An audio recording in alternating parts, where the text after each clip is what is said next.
యాదాద్రి భువనగిరి జిల్లా ఆలేరు పట్టణ కేంద్రంలోని స్థానిక సాయిబాబా దేవాలయంలో భక్తులు గురువారం ఘనంగా పూజలు నిర్వహించారు.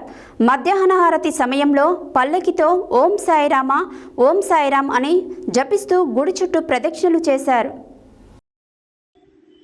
యాదాద్రి భువనగిరి జిల్లా ఆలేరు పట్టణ కేంద్రంలోని స్థానిక సాయిబాబా దేవాలయంలో భక్తులు గురువారం ఘనంగా పూజలు నిర్వహించారు. మధ్యాహ్నం హారతి సమయంలో పల్లకితో ఓం సాయిరామ అని జపిస్తూ గుడి చుట్టూ ప్రదక్షిణలు చేశారు.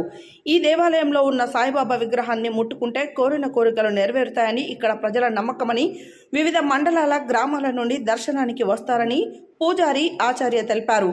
ప్రతి గురువారం అన్నదాన కార్యక్రమం ఉంటుందని అన్నారు.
अंदर